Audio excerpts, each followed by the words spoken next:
crisis of worldviews. Let's take one step back here. What are we talking about? What do we mean? What do I mean when I say worldview?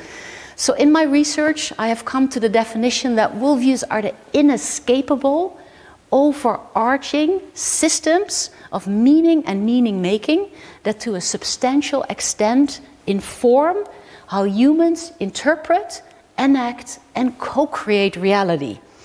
So that has a lot of elements, but worldviews basically answer the big questions for us. So they answer questions of ontology. What is this reality? How did this world come to be as it is? What's the nature of reality? Epistemology. How do we know that what we believe is true? And how do we come to valid knowledge? Who or what are we to trust? What are our authorities in our knowledge? And just as fundamental, who are we as creatures? What kind of creatures are we? What is human nature?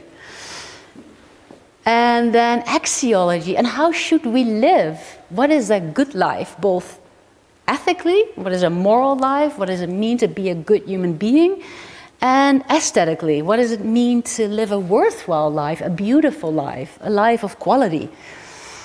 And then there's this more social aspect. How should we live with one another? How should we relate to one another? How should, for example, individual and states be related to each other?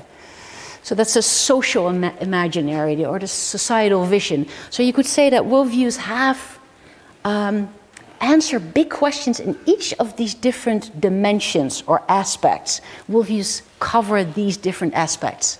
So through answering these big questions or through this big story, that's another way to look at a worldview. It's a big story that enables humans to make sense of their experience and world.